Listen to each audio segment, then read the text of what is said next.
태안의 화력발전소에서 하청업체 소속 노동자 24살 김용균 씨가 산재를 당해서 숨졌습니다. 이후에 지금 원하청 문제 그리고 위험의 외주화 그러니까 을인 하청업체 노동자에게 위험한 일을 시키고 결국 목숨을 잃는 것은 이렇게 힘이 약한 하청업체 노동자들 아니냐 이런 문제가 나오고 있는데 사실 이런 위험의 외주화 문제는 꽤 오래전부터 문제 제기가 있어 왔는데 지금 김용균 씨가 한 분이 돌아가셨다고 나오는 문제는 아닌 것 같습니다. 1년에 우리나라가 산재로 숨지는 노동자가 1,000명이 된다고 합니다. 이를 근절할 수 있는 방안 뭐가 있을지 고 김용균 시민대책위원회 이태희 집행위원장과 연결해서 관련 얘기 나눠보도록 하겠습니다. 안녕하세요. 예, 이태입니다. 예. 지금 일주일 정도 지났는데요. 이제 내일이면 열흘째네요. 그 발전소에서 사과문도 냈고 정부 차원의 대책 발표도 있었어요. 근데 이 부분에 대해서 지금 시민대책위 쪽에서는 좀 부족하다 이런 반응을 보이시고 있는데 어떤 부분이 부족한 건지 좀 청취자분들에게 좀 설명을 좀 해주세요. 앞에서 멘트 하실 때 산재라고 말씀하셨는데 네. 저희는 이런 죽음이 12번이나 반복됐고 네. 여기 현장을 누구보다 이 정부와 회사가 잘 알고 있습니다. 네. 못 막아낸 인재고요. 예. 그런 인재에 반해서 지금 나온 사과나 대책들이 진실을 오히려 감추려고 하고 있고 책임을 축소하려고 하고 있어서 사과의 진정성을 믿지 못하겠습니다. 사과의 진정성도 없고 대책도 진실을 감추려는 것이다.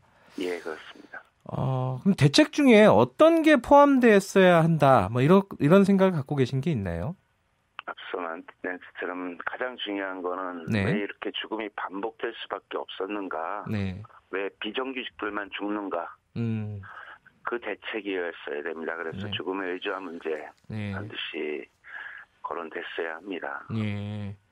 이게 그럼 결과적으로는 어떤 입법화, 법적인 제도화 이런 것들을 요구하시는 거죠? 이런 죽음이 매번 있을 때마다 정부가 약속을 했었습니다. 아하, 그리고 이런 걸 근본적으로 막기 위해서 대통령이 이미 인천공항 가서 첫 번째 국민에게 했던 약속이 공공기관부터 정형의 논리로 접근하지 않고 공공성부터 정부가 모범적 지휘에서 수행하겠다라고 약속했던 겁니다. 그것이 지켜지지 않고 있었기 때문에 발생된 겁니다.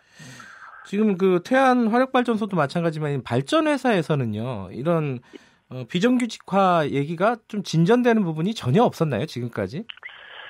대통령이 약속하고 1년 6개월 지침까지 있었지만 발전사는 여러 가지 이유를 들어서 실제로 전환된 사례가 없습니다. 지금까지 논의하고 있지만 대상이 되지도 않는다라고 주장하기도 합니다. 발전소 측에서는요? 예. 알겠습니다. 그 안전 문제에 대해서 좀 여쭤볼게요. 네. 지금 긴급 안전 점검을 실시를 한다고 했어요. 정부에서요. 그죠? 예.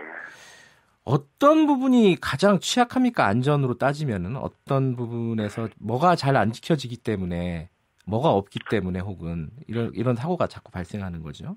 첫 번째는 시설일 자체입니다. 어머니가 그 생산시설 그리고 사고 현장을 가서 이거는 기본적으로 사람이 배려되지 않았다. 너무 무섭다. 여기서 또 죽을 것 같다라고 합니다. 그 시설 규모에 사람이 배려돼 있지 않습니다.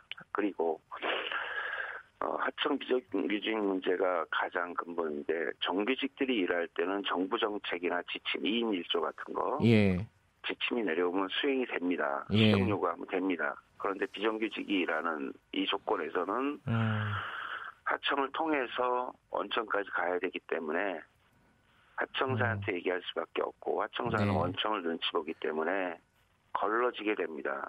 똑같은 현장을 수정 요구를 28번 했지만 2년이 지나도 안 고치신 사례가 그 현장 사례입니다. 아까 어머니라고 말씀하신 분은 고 김용균 씨의 어머니 말씀하시는 거죠? 예, 그렇습니다. 어머니가 시설을 보더니 사람이 배려되지 않은 시설이다. 이게 어떤 말이죠? 구체적으로 조금만 더 설명해 주시면요. 그 발전을 하는 보일러가 25층 규모의 어마어마한 크기입니다. 네네. 예, 일반적으로 상상이 안 되죠. 그 보일러를 가동하려면 컨베이어 벨트로 쉼 없이 석탄이 연료가 투입돼야만 가동이 됩니다. 네. 그런데 그 용균 씨가 일하던 그 컨베이어 벨트 그 장소는 석탄이 끊임없이 단가루가 날리고 무서운 속도로 그리고 무서운 힘으로 돌기 때문에 분간도 잘 안 됩니다. 그리고 그것을 확인하고 잘 가동되고 조치해야 되는 역할을 맡고 있기 때문에 수시로 그 돌아가는 상황들을 본인이 확인하고 조치하지 않으면 가동이 안 됩니다. 그런데 그 확인하는 그 죽은 구멍이라고 얘기합니다. 어머니는 그 구멍에 머리를 집어넣어야 되고 그런 지시가 수도 없이 내려지고 이런 구조에서 당신의 아들들이 되면 당신의 자식들이 되면 일을 시켰겠냐라고 울분하고 계십니다. 그래서 실제로 이 사건들이 보도되면서 어제는 같이 일하던 동료의 부모님이 와서 돈 안 벌어도 좋다고 아들들을 데려가기도 했습니다. 이게 근데 제가 여쭤보고 싶은 게요. 첫 번째는 그런 작업을 할 때 그 기계를 멈추고 작업을 할 수 있는 상황은 아닌가 보죠, 일단은. 그 멈추는 장치가 있습니다. 그런데 평상시의 동료들의 증언과 이 친구가 지금 안전교육을 받고 있어야 될 기간에 현장 투입되는 초임입니다. 그런데 그런 안전 레벨을 달려서 기계를 멈추면 당장 원청이 하청에게 책임을 묻습니다. 그리고 하청사는 자기 직원들에게 또 책임 추궁을 하고 이게 반복적으로 일어나다 보니까 그런 일들이 있을 때 기계를 멈추고 점검을 한다라는 것들은 여기 비정규직들에게는 상상도 못할 일입니다. 또 한 가지는요. 그런 어떤 컨베이어 벨트를 이렇게 점검하고 이런 위험한 작업을요. 정규직들은 안 해요? 예전엔 정규직이 하던 업무죠. 그래야 공장이 가동됐으니까요. 그런데 이게 민영화되고 또 경영의 논리가 또 앞서고 점차 이러면서 이제는 너무 많이 그 공정별로 쪼개놔서 위험하고 하기 싫고 돈이 안 되고 이런 것들은 다 하청의 재하청 형태로 운영되고 있습니다. 그런 위험한 업무임에도 불구하고 아까 말씀하신 2인 1조 같은 아주 기본적인 원칙도 하청회사에서는 지키게 하지 않았다. 안전 지침이 내려오고 작업 원칙이 내려와도 비정규직들에게는 그런 정부 지침이나 원청의 지침은 지침일 뿐입니다. 안전교육도 마찬가지입니다. 그 이번 같이요. 하청업체의 노동자가 이런 사고를 당하게 되면요. 누가 결국은 지금 현행법에서는 책임을 지게 돼 있습니까? 원청이 어느 정도 책임을 지는 겁니까? 제가 법률적인 관점은 잘 모르니까 사례만 말씀드리겠습니다. 작년에도 태안 여기서 똑같이 머리가 깨져서 죽은 분이 있습니다. 그 태안 화력발전소에서요? 12명이나 죽었으니까요. 그 죽은 자리에 입간판이 붙습니다. 팻말이 붙어서 사고 원인, 작업자 안전 부조의, 조치사항, 과태료 부과 이게 땡입니다. 과태료 부과요? 그 과태료 부과 누구한테 하는지 그 죽음의 현장이 어떻게 시설이 개선됐는지 더 근본적 원인이 뭔지 저희가 주장한 12분의 죽음이 반복되면서 충분히 규명할 수 있었다. 그리고 올해 8월 달에 국회의원 4명이 용균이 일하는 그 현장을 직접 체험하고 국정감사에서 다뤄지기도 했습니다. 네. 정치권에서 이렇게 어떤 관심도 가지고 국정감사에서도 얘기가 됐으면은 그러니까 네. 제도적인 어떤 개선책이 나왔어야 될 일인데 지금까지 뭐가 진행이 된 게 없잖아요, 그죠? 국회의원들이 너무 잘 알고 있죠. 네. 잘 알고 있고 대통령이 얘기했던 정규직 전환을 시키는 것이 네. 가장 우선적인 조치여야 한다라고 의원들도 얘기하고 계십니다. 네. 동료들은 거꾸로 얘기해요. 그 발전사가 정규직 전환을 자회사 형식으로 또 다른 영역으로 편법으로 쓰려고 하니까 네. 국회 증언에서 그렇게 얘기합니다.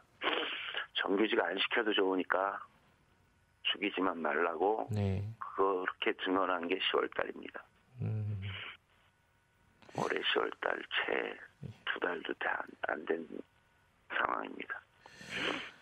원청 그 책임자에게, 그러니까 원청 사업자에게 이런 어떤 지금 이제 정규직화는 계속 논의를 진행해야 되는 부분이 있고요, 네. 그죠?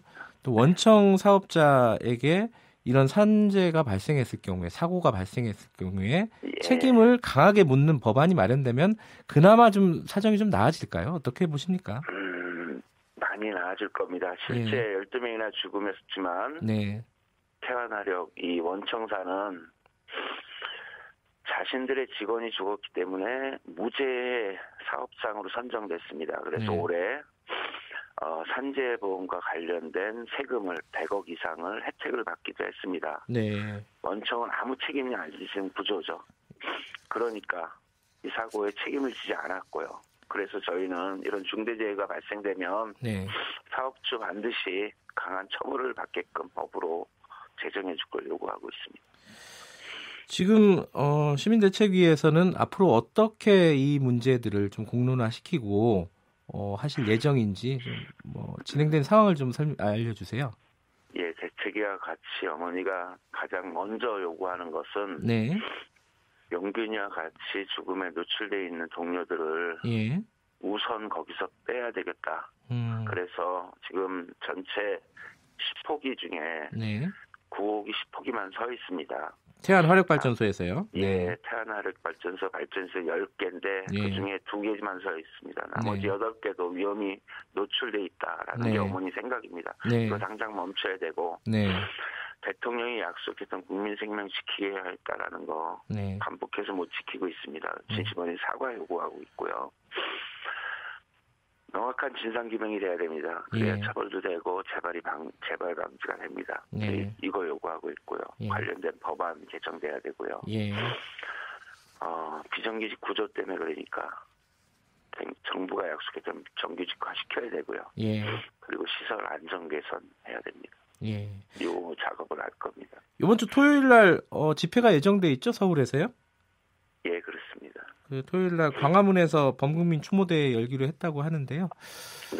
어쨌든 이런 안타까운 생명이 사라지는 일이 없도록 모두 다 노력해야 될 때가 아닌가 생각이 됩니다. 오늘 어려운 심정이 좀 어려우신 것 같은데 인터뷰에 응해주셔서 감사합니다. 예, 관심 가져주셔서 고맙습니다. 네, 고 김용균 시민대책위원회 이태희 집행위원장이었습니다.